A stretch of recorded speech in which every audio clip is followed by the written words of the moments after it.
Seja para sempre o nome do Pai, do Filho e do Espírito Santo. Amém? Amém. Vira para essa pessoa que está do seu lado, diga assim: que bom que você está aqui nessa noite. Diga para ela: Deus te trouxe a este lugar, porque Ele tem algo especial para você.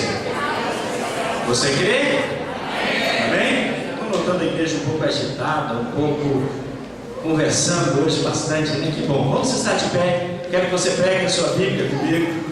Nós vamos ler um trecho da palavra do Senhor que está no livro de Marcos, o capítulo de número 15, o versículo de número 21. Eu confesso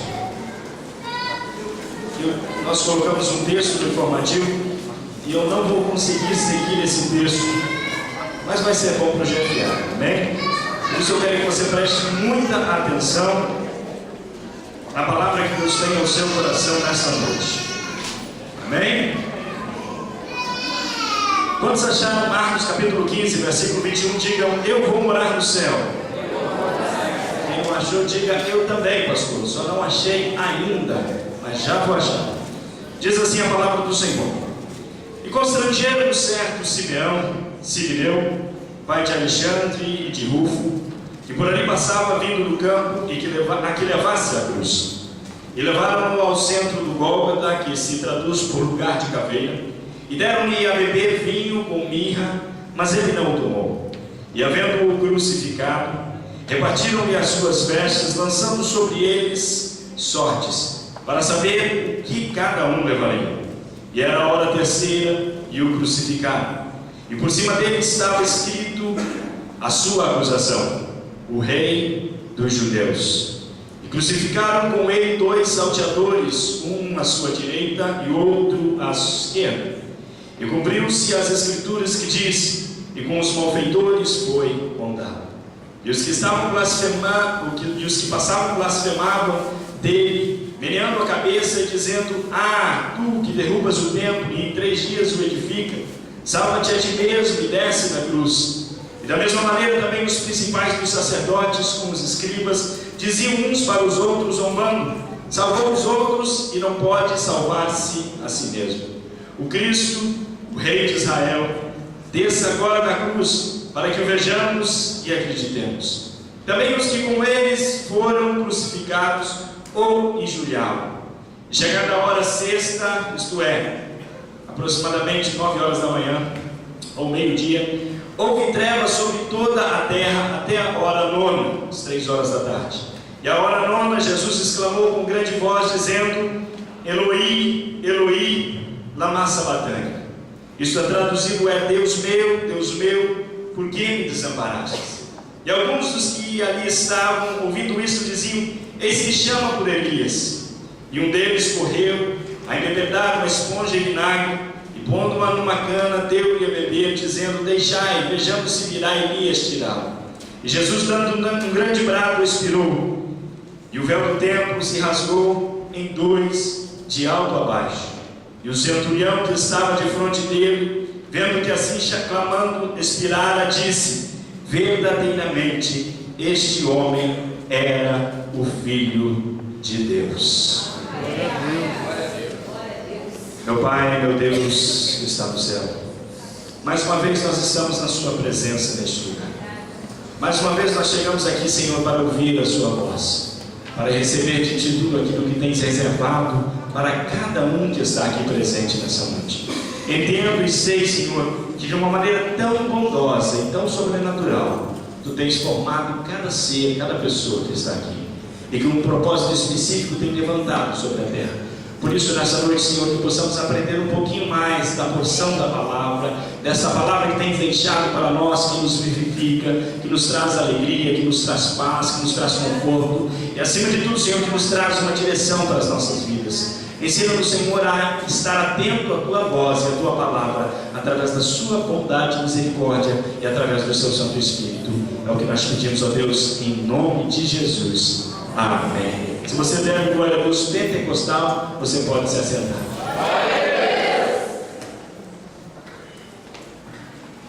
Confesso que nessa noite, uma noite especial para mim, especial para as pessoas que estão comigo. É um prazer para mim poder receber você aqui neste lugar. Mas nós tínhamos colocado o propósito de ministrar sobre este grande evento que talvez marcou não só a história do mundo, mas também a história de tudo aquilo que Deus criou. Quando nós pensamos em Jesus entrando em Jerusalém, aquilo que nós chamamos de a Semana Santa, automaticamente a gente pensa em Sexta-feira Santa. Alguns falam Sexta-feira da Paixão. Automaticamente também a gente lembra de domingo, do domingo da ressurreição. E este evento, a Sexta-feira, o domingo, o conjunto do evento da Páscoa, nós nos referimos como a Semana Santa. Eu posso dizer que seja o período mais especial, mais importante do calendário cristão. Algumas pessoas podem dizer, pastor, mas o Natal é que é importante, porque foi no Natal que Jesus nasceu, foi no Natal em que nós temos a novidade de Cristo sobre nós. Deixa eu te dizer uma coisa, Jesus já nasceu com um propósito, Jesus já nasceu crucificado, Jesus já nasceu para morrer. E é por isso que quando ele chega a Jerusalém, no domingo de Ramos, com a intenção específica, sim, de provocar e ver que os outros iriam notá-lo, é aí que nós entendemos que o momento mais específico para Jesus não era o nascimento, mas o momento mais específico para Jesus era essa semana, era a sua morte, a morte de cruz.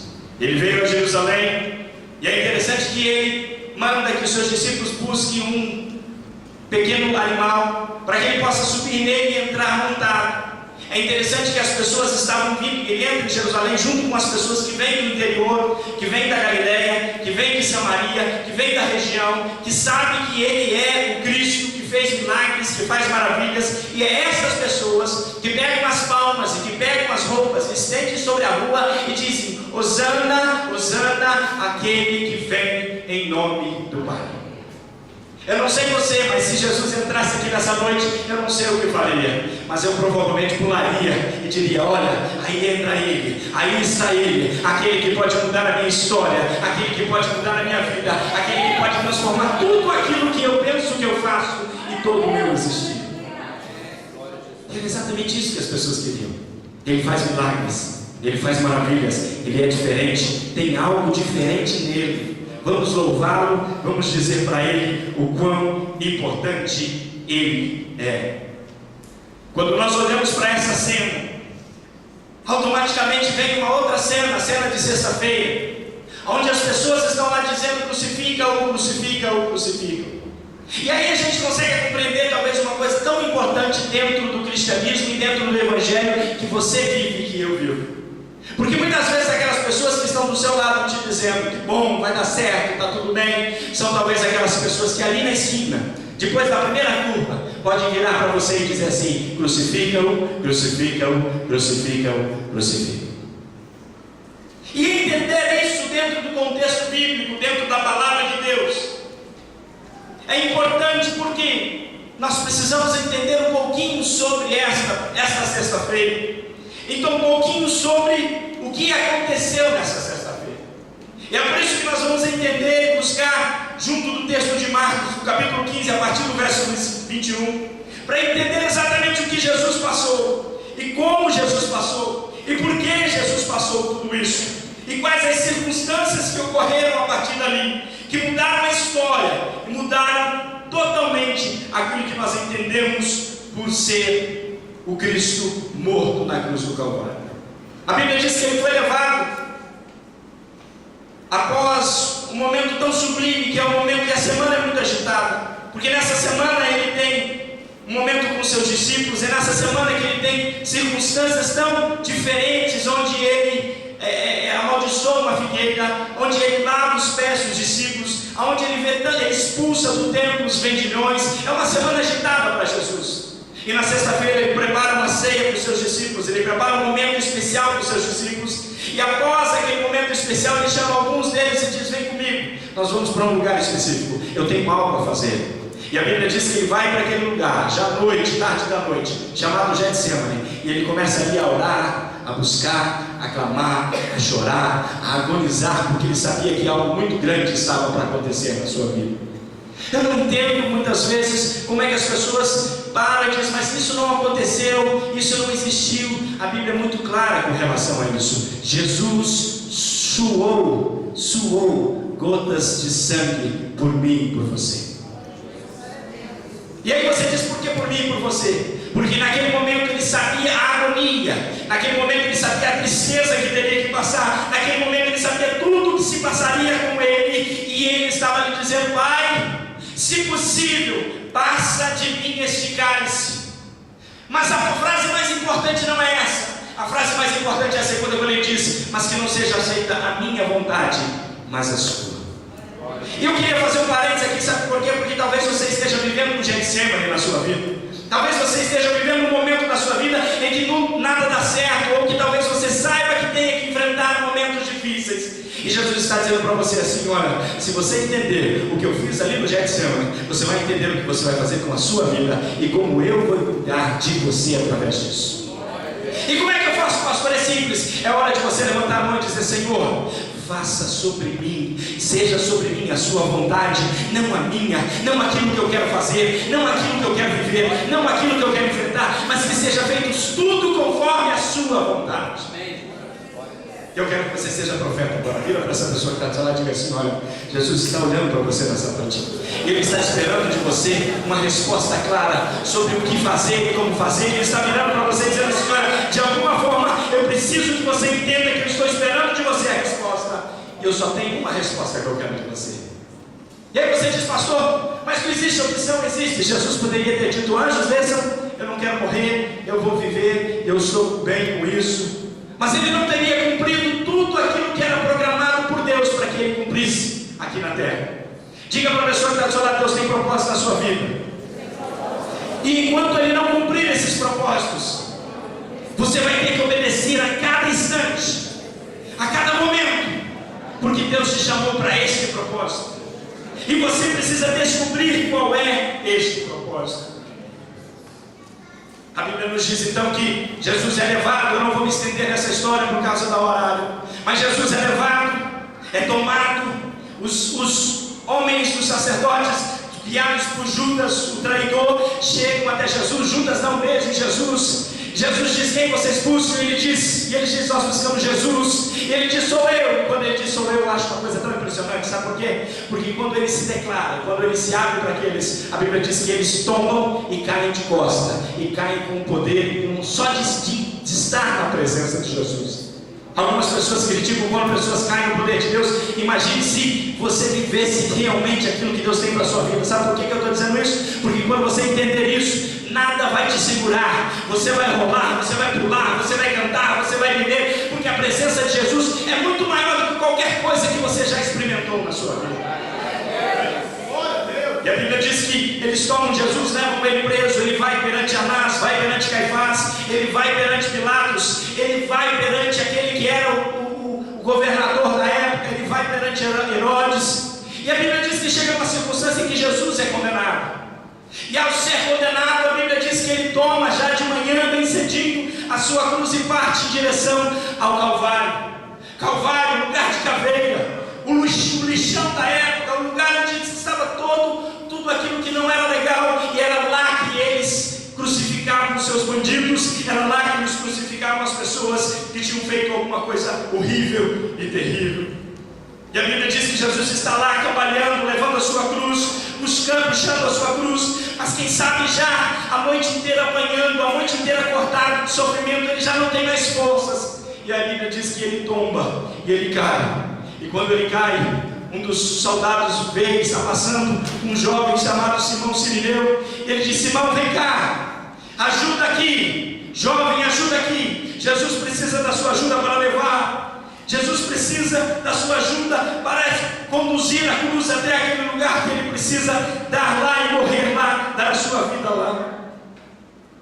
E é interessante que quando nós paramos aqui, nós paramos talvez no momento ímpar da história do cristianismo. Você que é crente há muito tempo já deve ter cantado muitas vezes hinos com relação a este lugar, a a este lugar chamado Calvário, a este momento tão triste da crucificação. Talvez você já cantou aquele hino como eu, quando na minha infância cantava, e aquele hino me fazia transportar para aquele lugar. Talvez você me ajude a cantar, porque eu não sou muito bom, que diz assim: Calvário, monte de redenção,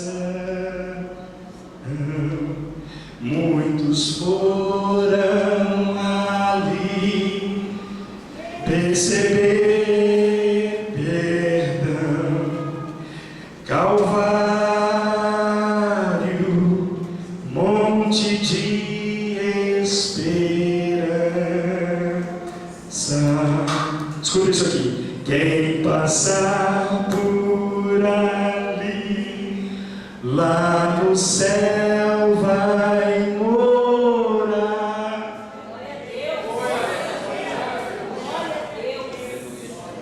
Ou aquele outro, esse você conhece, Gilmar.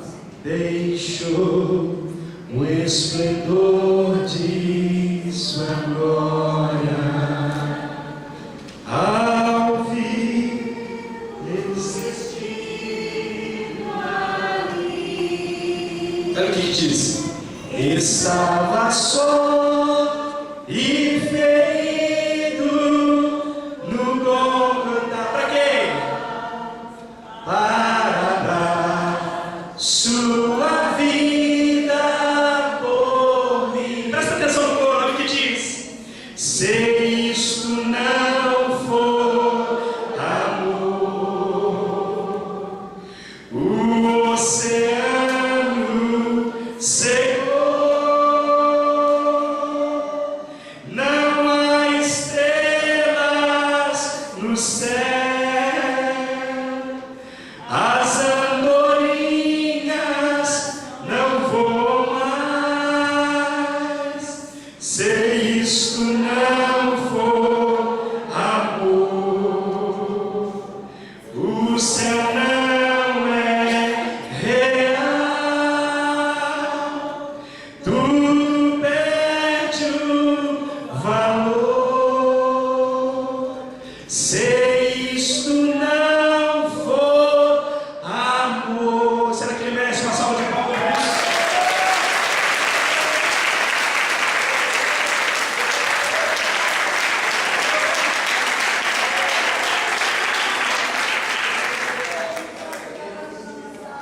Agora eu queria te transportar para aquele lugar 2000 anos atrás.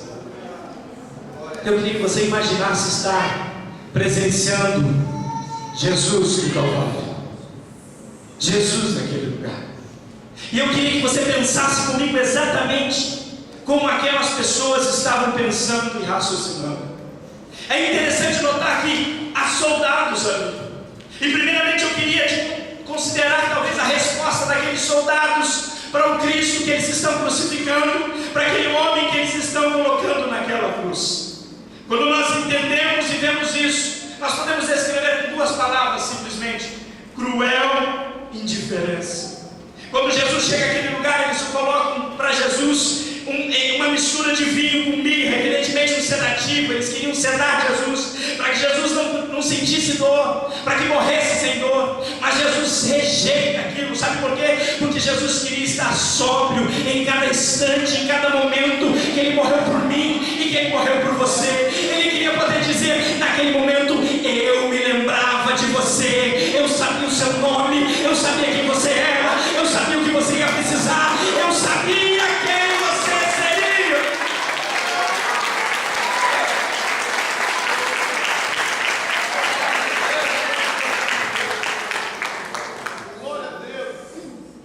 Você pode imaginar o que Jesus está sentindo.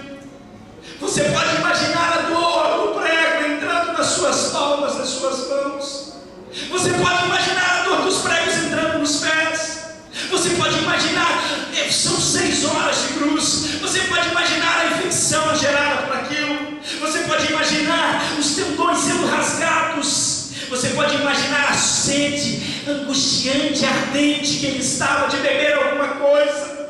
Você pode imaginar todos os lugares sensíveis do seu corpo doendo, todas as regiões, porque você está lá estirado, você não tem mais força, você solta e você não mais sabe mais, os pés estão doendo, as mãos estão doendo, tudo dói. Por quê? Porque de alguma forma você está fazendo um sacrifício tão grande, Jesus, por essa humanidade que está aqui nessa noite.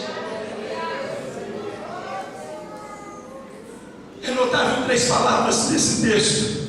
Em Marcos, no capítulo 15, no versículo 25, diz: e o crucificaram. Essas 3 palavras marcam a nossa história. E o crucificaram. Essas 3 palavras resumem todo um plano de redenção de Deus para mim e para você. Naquela noite, naquele momento, enquanto Jesus morria naquele lugar, a Bíblia diz que os soldados à sua frente lançaram sorte sobre as suas roupas. Eu fico com a túnica, eu fico com o cinto, eu fico com os sapatos. Eu queria que você fizesse usasse a sua imaginação. Imagine aquele soldado chegando em casa e o seu filho vira para ele e diz: pai, o que você fez hoje? Hoje eu crucifiquei 3 soldados. Pai, e aí? O que você conseguiu? O que você ganhou? Eu trouxe aqui a túnica. Se fosse qualquer pessoa, diz: nossa, que coisa boa, ele tem a relíquia, a túnica de Jesus. Mas ele não conseguiu ganhar na cruz o que é mais importante, que está disponível para mim e para você hoje. Sabe o que é? Ele estava diante do autor e consumador da nossa fé. Sabe qual a palavra que ele podia ter conseguido, que poderia ter mudado toda a sua história? Uma só: perdão.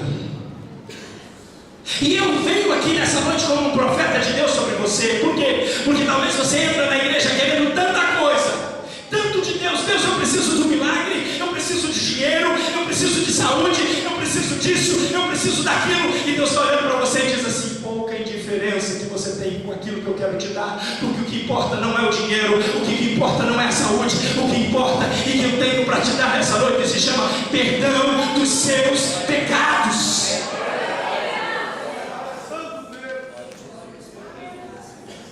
Quando a gente olha para esses soldados, a gente entende que existe, e eu consigo até ter um pouco de pena, de piedade desses soldados. Por quê, pastor? Porque existe uma cruel indiferença deles com o que está acontecendo diante deles, diante da vida deles. E eu quero chamar a atenção, talvez você entrou aqui nessa noite e você já viu, aleluias, você já viu Cristo crucificado, e você já recebeu dele tantas coisas, mas nessa noite você precisa entender que o que você precisa dele é o perdão dos seus pecados. Por quê, pastor? Porque se existe alguma importância naquilo que Jesus fez na cruz do Calvário, é o que está escrito na Bíblia Sagrada: ele levou sobre si as nossas iniquidades.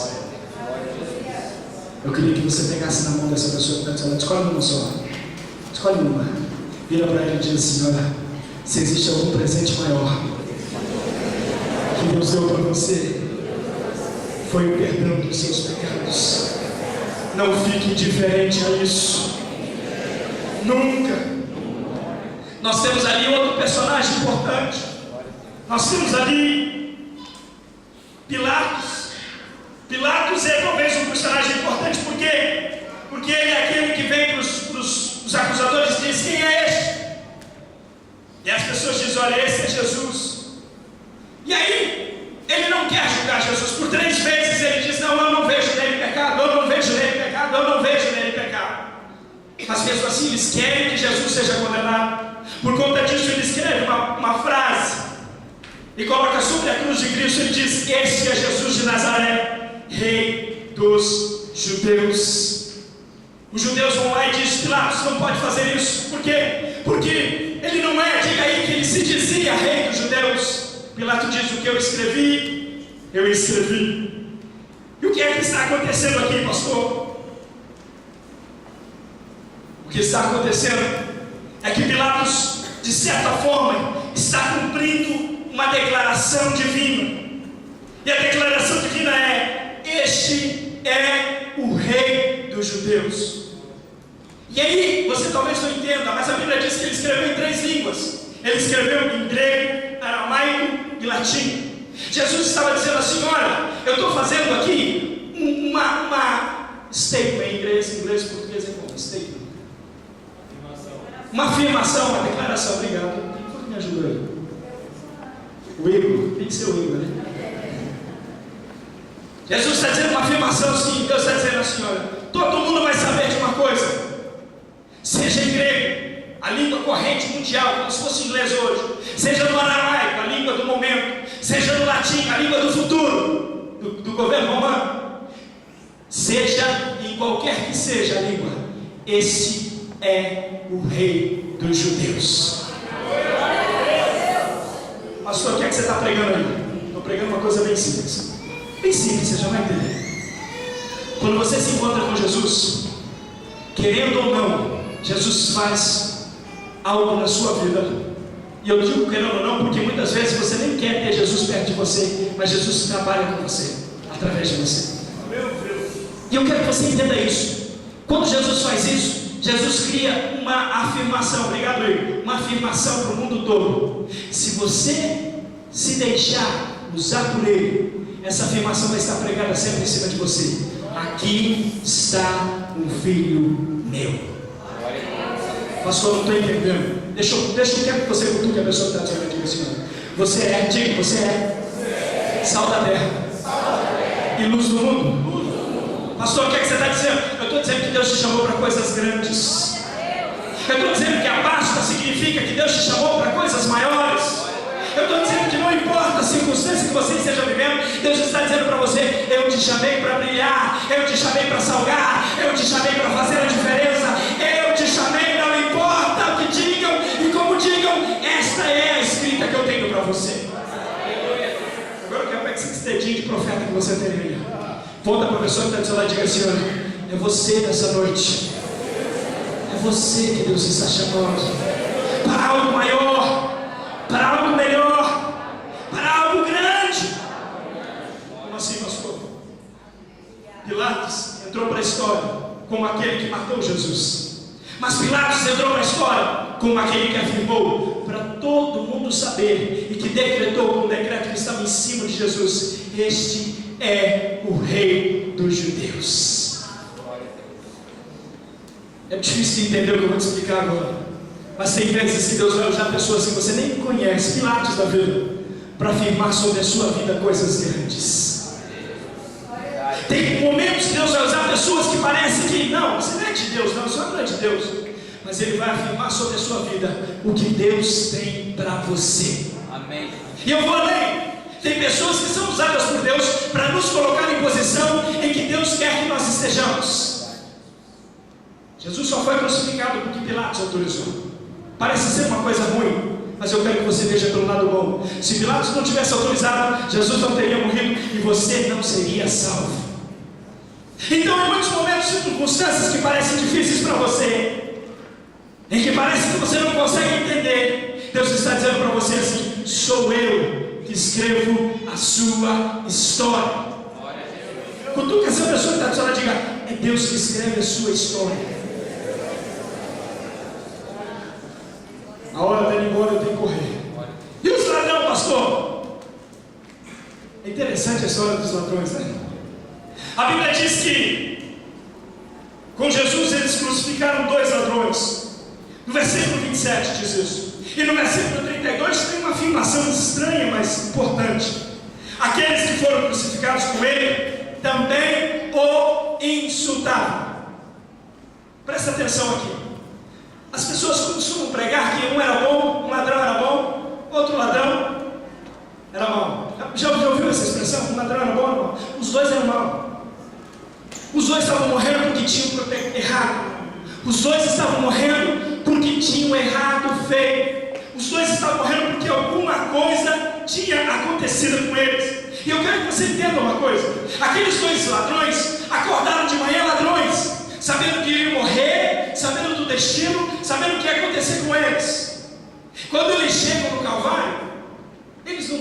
perder. E eles veem todo mundo insultando Jesus e eles fazem mesmo. Tem circunstâncias da vida em que você está andando no meio da multidão e você pode sim errar fazendo a mesma coisa que todo mundo está fazendo. Mas você precisa entender uma coisa: erro por erro você está sempre errado. Mas existe uma solução, e a solução é entender os sinais que Deus mostra para você. Eu vou mostrar isso para você aqui na Bíblia. A Bíblia diz que o ladrão está lá. Eu não consigo entender sim, eu não consigo saber se o ladrão podia ver Jesus ou não.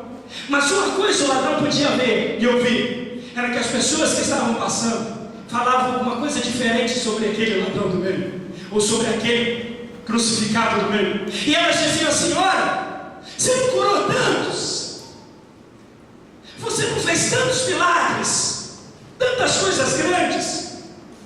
Peraí, tem alguma coisa diferente sobre ele. Ele não é igual eu. Qual é o crime dele? O que é que está escrito em cima? Jesus, Rei dos Judeus. E aí aquele ladrão se desperta, sabe por quê? Porque uma coisa que você precisa entender de hoje em diante é o seguinte: quando Deus te dá um sinal, fica ligado no sinal de Deus. Fica ligado que Deus está te dando sinais na sua vida espiritual, na sua vida financeira, em tudo que você está passando. Pode ser que você esteja sendo crucificado, mesmo assim Deus está te dando um sinal.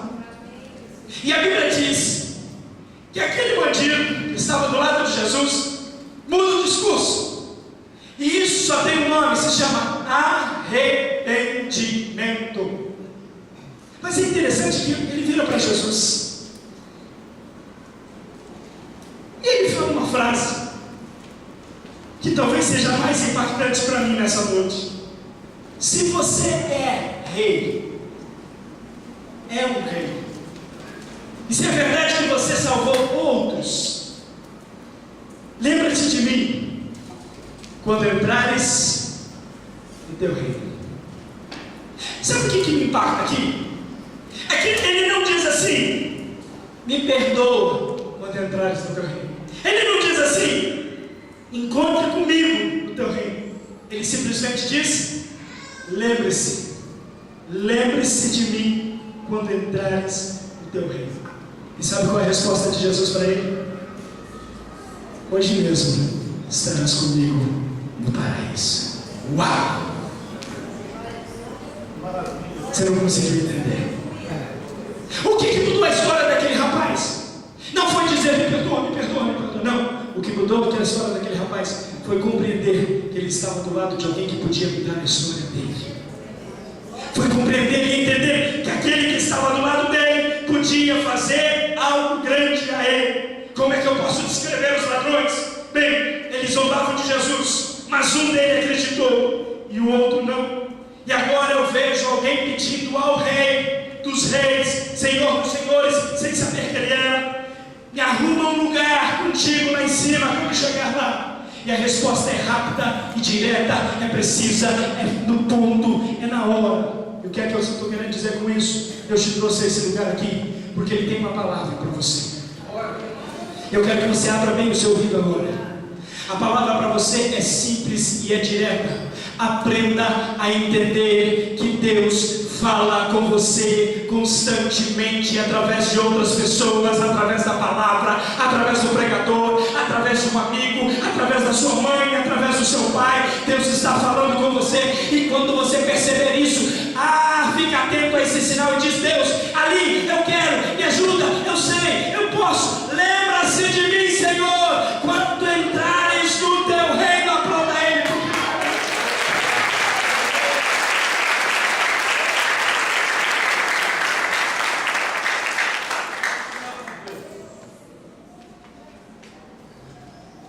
Lindo, né? Lindo, né? Glória a Deus. Glória a Deus, Juju. Não ri da Juju. É o milagre de Deus você estar aqui. Ela está aqui. Ela passou por um procedimento esse final de semana e está aqui, dando glória a Deus. É o milagre de Deus. É, Juju? Dá glória a Deus, né, Juju? Amém? Olha para mim. E a multidão? A multidão que está ali diante de Jesus. A multidão talvez detona para nós, ou mostra para nós,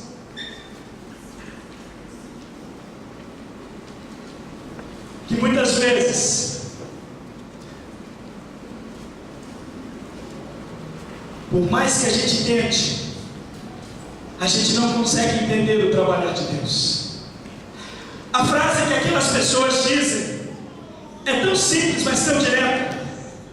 E os que iam passando blasfemavam dele, erguendo as cabeças, dizendo: ah, você disse que ia destruir o templo, reconstruí-lo em 3 dias. Ele estava dizendo assim: olha, tu é fraco, tu falou que era forte, tu falou que podia, mas tu é fraco, tu é fraco, tu é fraco. E eles não conseguem entender que a mensagem que Deus está passando lá de cima do Calvário, Jesus, não é uma mensagem de fraqueza, mas é uma mensagem de força.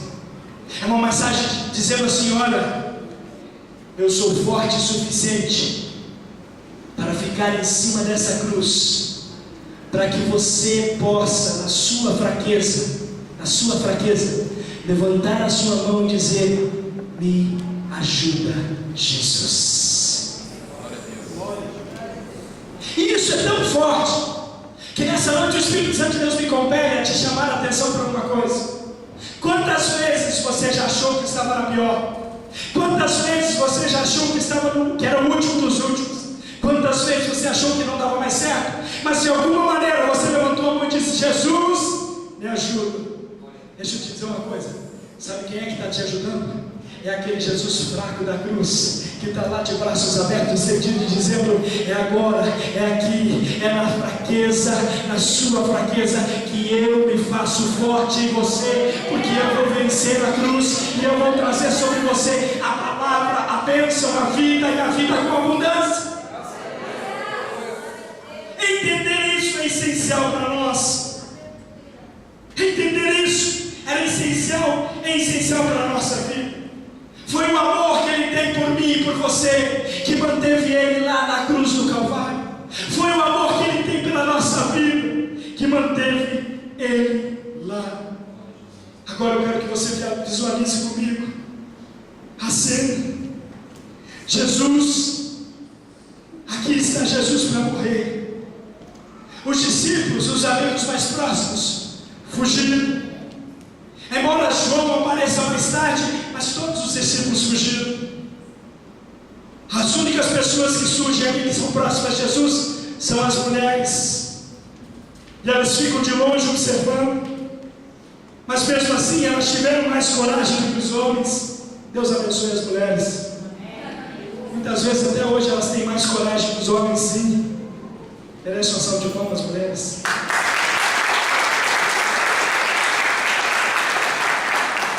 Mas Jesus está lá, morrendo sozinho, com os braços estendidos, e ao redor dele tem blasfêmia, zombaria, ao redor dele tem todo o ridículo daquelas pessoas, todo o desprezo, toda a humilhação, todo o pecado do mundo está sobre os seus ombros. O que seria de esperar? Seria de esperar que Deus descesse do céu, viesse ao encontro dele e que bradasse: já chega, vou mostrar para vocês o meu julgamento, vou dar-lhes o que vocês merecem por tratar o meu filho assim. Jesus, porém, está lá mudo como um cordeiro. Lembre-se que no meio-dia, às 6 horas da tarde, a Bíblia diz que as trevas cobrem aquele lugar. Sabe o que é isso? Enquanto a zombaria está ali, em vez de Deus vir ao encontro dele, as trevas vêm ao encontro de Jesus. E nessa hora, naquele momento, Jesus grita e diz: Eloi, Eloi, lama sabachthani. Traduzido quer dizer: Deus meu, por que me desamparastes? Por que me deixaste sozinho? Por que eu estou aqui desprezado, humilhado e sem a tua presença, sem ti? Sabe por quê? porque a santidade de Deus não podia ficar próximo dos seus pecados e dos meus pecados que estavam sobre o ombro de Cristo naquele momento. É por isso que Jesus foi abandonado no Calvário. A Bíblia metaforicamente diz que Deus virou as costas para o seu filho. A terra tremeu, as bases se abalaram, a treva caiu sobre aquele lugar, sem luz no meio-dia, às 3 horas da tarde. Esta é a cena que nós podemos ver e entender. Talvez a gente nunca consiga compreender e entender isso, mas é fato que naquelas 3 horas Ele deu para mim e para você uma eternidade sem inferno, uma eternidade sem dor, uma eternidade sem agonia. O que é que você está falando, pastor? Que naquele momento de maior sofrimento, de maior tristeza, Ele estava vencendo na cruz por mim e para você, para que nós pudéssemos ter vida e vida com abundância. Será que você pode agradecer Ele por isso? Você nunca vai poder entender a crucificação se você não entender o inferno que nos esperava, se você não entender a perdição que esperava cada um de nós. E metaforicamente eu posso te dizer uma coisa: naquela noite, ou naquela tarde, o inferno visitou o Calvário. O inferno estava lá, atormentando o Salvador do mundo, atormentando aquele que estava ali. Mas é importante você entender que a Bíblia também diz que Ele tomou a chave da morte e do inferno por mim e por você.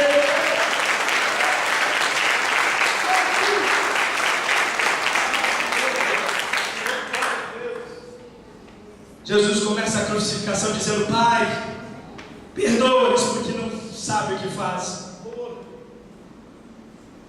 Jesus termina a crucificação dizendo: meu Deus, meu Deus. Ele já não chama mais o Pai de Pai. Pastor, ele perdeu a comunhão? Não. Mas existe um distanciamento. Ele nunca tinha ficado longe, ele nunca tinha ficado distante, ele nunca tinha sido ignorado, ele nunca tinha sofrido o que ele estava sofrendo naquele momento.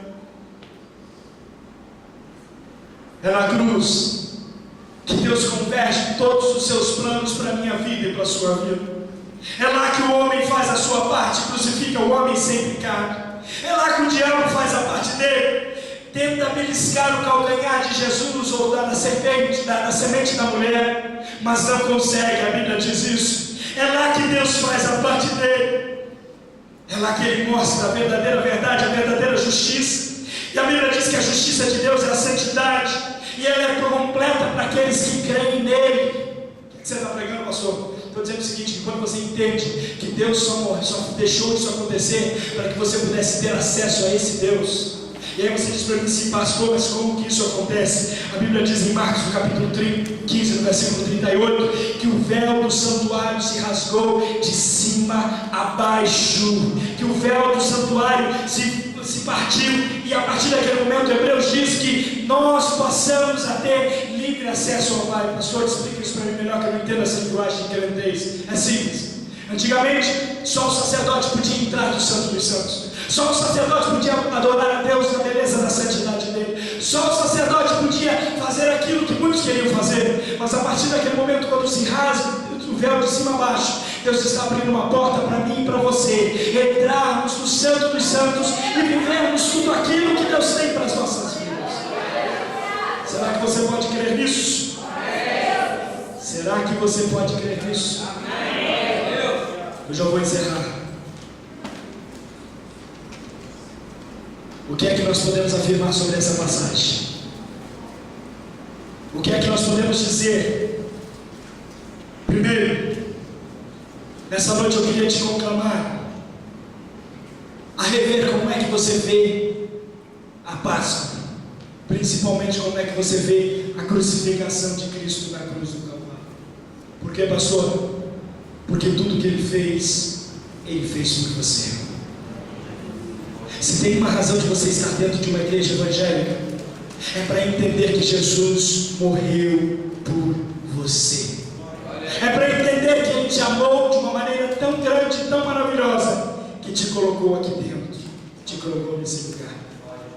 É para você entender que há algo muito maior para você, reservado para você. Talvez você entrou aqui nessa noite e ainda você não conheça Jesus. Jesus está dizendo para você: eu morri por você. Eu morri pela sua vida. Eu dei até a última gota de sangue lá no Calvário por você. A segunda coisa que eu vejo é que a crucificação de Jesus, ela tanto endurece como ela amolece o coração. Como assim, pastor?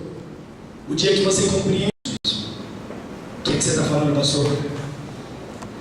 Eu não sei os seus dias, eu não sei quem você é, eu não sei o que você está vivendo, eu não sei o que você está passando. E eu falo como profeta de Deus nessa noite aqui, com temor e tremor. Eu não te conheço, mas deixa eu te dizer uma coisa: se este é o seu último dia na face da terra, eu queria que você tivesse amizade com Ele, para Ele ser o primeiro a você encontrar do outro lado. Pastor, isso é terror? Não, isso é verdade, isso é Bíblia. Bíblia.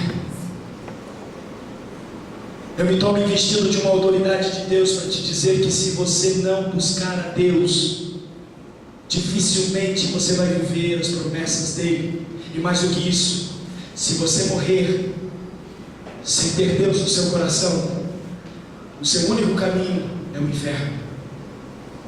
E eu tomo agora a palavra de Deus para dizer para você, e ele diz assim: eu sou o caminho, eu sou a verdade, e eu sou a vida para você. Eu queria que você curvasse a sua cabeça, todos que estão aqui na igreja nesse momento.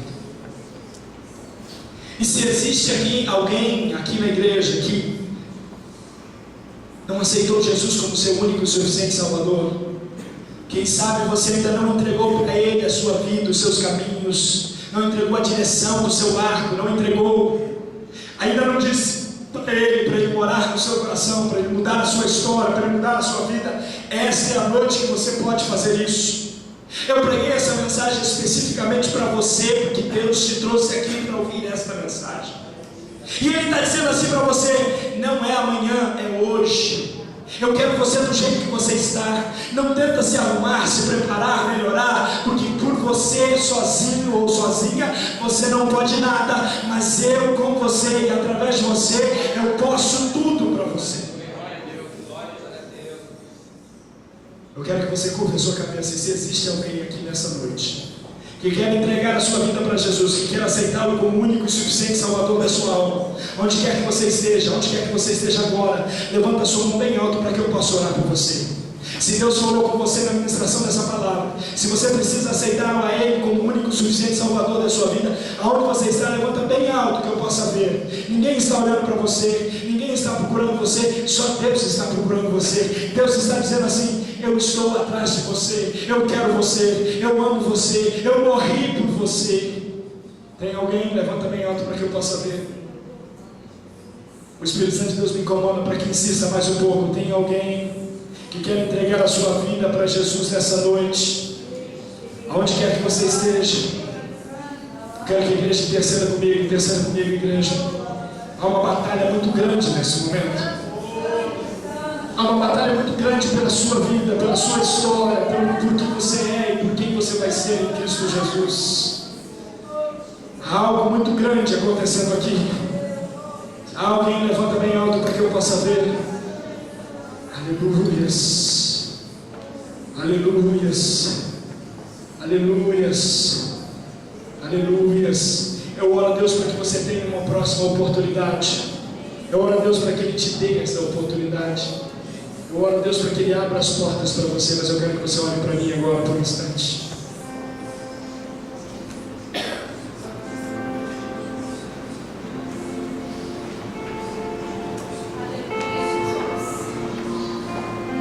A mensagem do Evangelho, ela é atualíssima, ela é para hoje. A mensagem da cruz é uma mensagem de encontros que você precisa ter todos os dias. Tem uma música que diz: vou deixar na cruz tudo que passou, tudo que ficou para trás. que é que você está falando, pastor? Essa é a noite de você deixar diante do altar de Deus, diante da cruz, diante de Cristo, tudo que passou, tudo que ficou para trás. Eu estou falando com você que já conhece Jesus, você que já se relaciona com Ele. O que é que você está falando, pastor? Eu estou falando que você tem carregado um fardo muito grande, tem carregado sobre você pesos que não são seus, e que Jesus disse, o Isaías disse, e é uma promessa para mim e para você, Ele levou sobre si as nossas dores, as nossas enfermidades, e o castigo que nos traz a paz, e o castigo que nos traz a paz, e o castigo que te traz a paz, e o castigo que te traz a paz, estava sobre Ele. E pelas pisaduras dele, pelas marcas dele, pela dor dele, você foi sarado. Você é curado, você é transformado, você é impactado. Essa noite é ímpar para você. Essa noite é especial para a sua vida. Essa noite é ímpar para você. Essa noite Deus trouxe você aqui para isso. Eu queria que você curvasse a cabeça e falasse com Ele agora. Sua morte na cruz, carregando a minha dor, você se expôs por mim.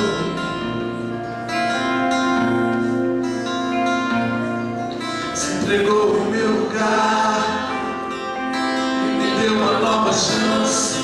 Eu vou recomeçar, vou deixar na cruz tudo que passou.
noite nós estamos aqui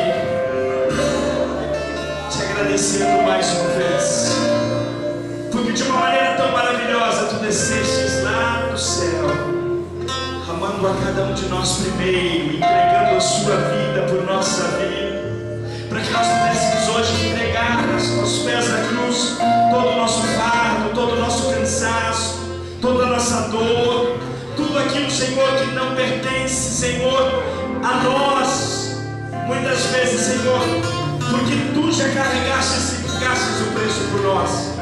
Que cada irmão que está aqui, Senhor, possa compreender que Tu tens um plano maravilhoso e melhor para cada vida aqui, Senhor.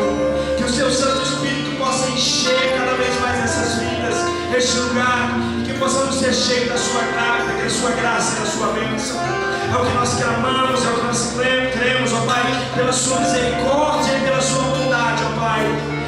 Crendo, Senhor, que através de Ti somos mais do que vencedores, porque Tu nos amastes primeiro ali na cruz do Calvário, fazendo aquilo que não podíamos fazer, vivendo aquilo que não poderíamos viver, ó Pai.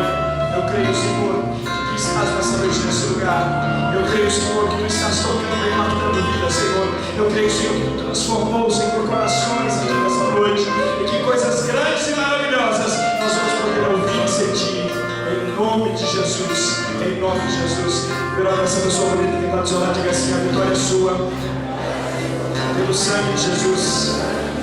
Diga para ele: a vitória é minha, pelo sangue de Jesus. Agora todos juntos digam: a vitória é nossa, pelo sangue de Jesus. Aplauda o Senhor nesse momento.